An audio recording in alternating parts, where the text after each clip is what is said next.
Are you researching your African American family tree and not getting as far back as you would like to? You're not alone, and you are not without resources. There may not be many records on your ancestors, but there are enough that you may find them. Join me today on the Ancestral Findings Podcast, and I'll show you how to do it.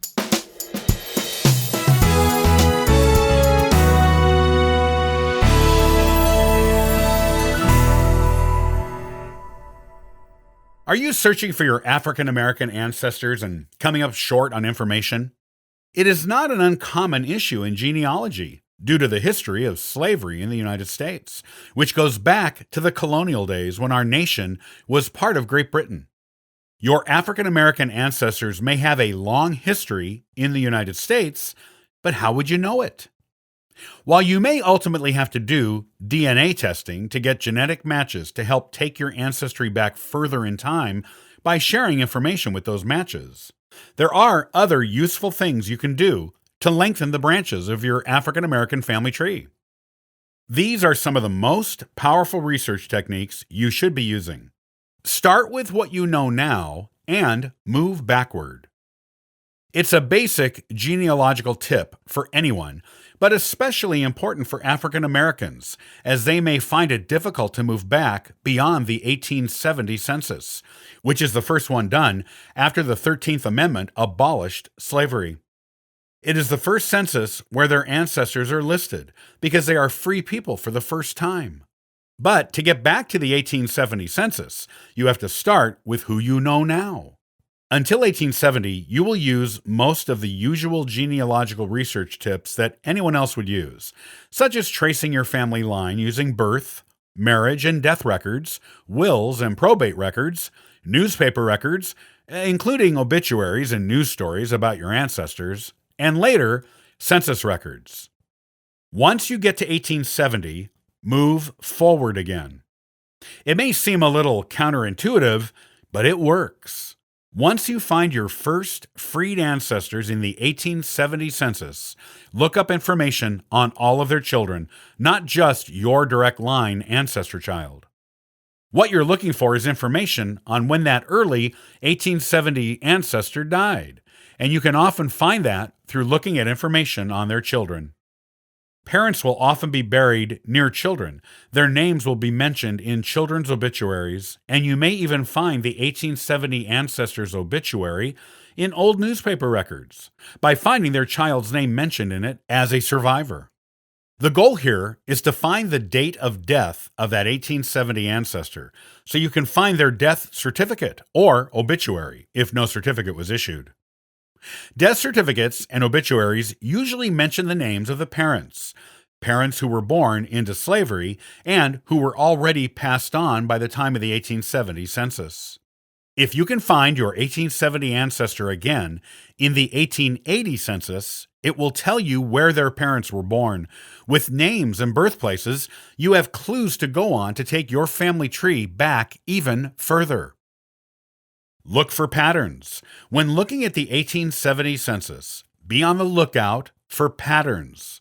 Pay close attention to the names, ages, places of birth, residences, ethnicities, and genders of everyone living in the 1870 ancestor's household.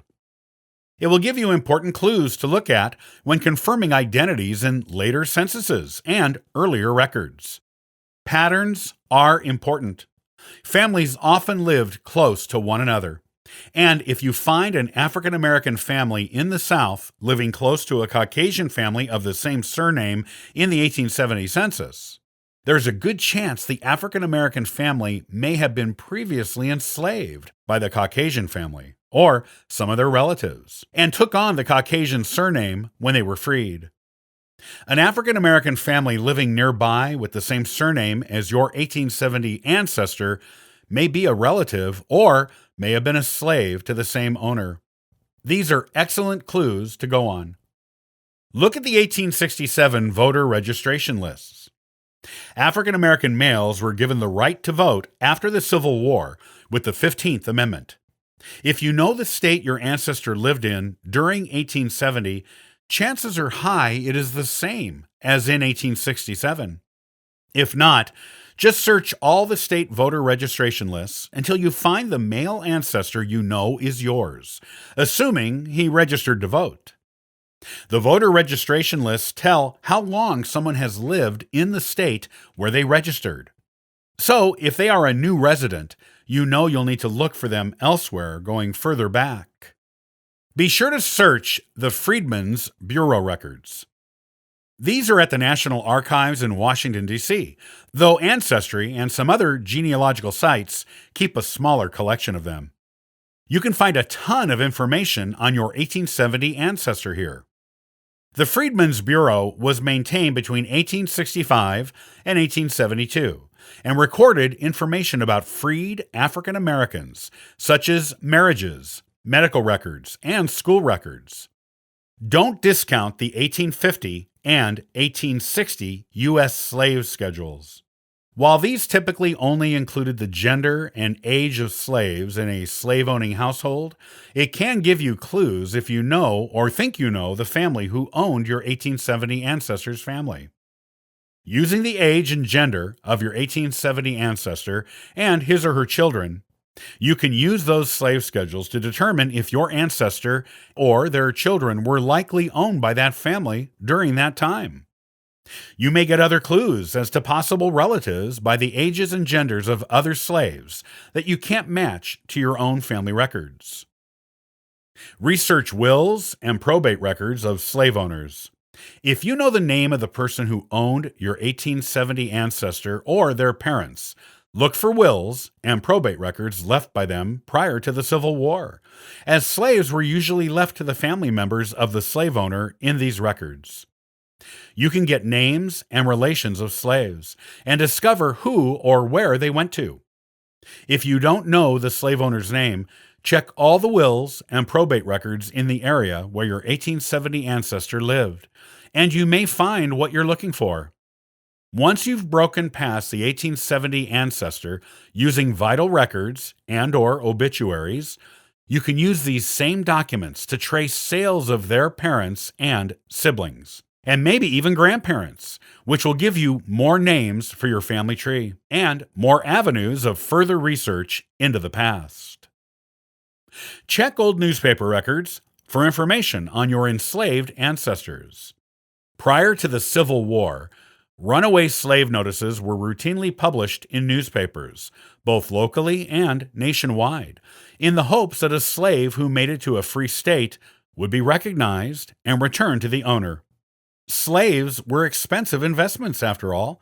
There may also be stories about your enslaved ancestors, which may include information about their families. This information is usually in a newspaper if an enslaved person did something particularly noteworthy, either bad or good. It is a challenging task to research your African American ancestors prior to 1870, but it can be done. Just use the tips above and see just how far back the records will take you. You may be surprised at just how far back in time you can actually go. It's rewarding enough to find answers to make the journey worth it.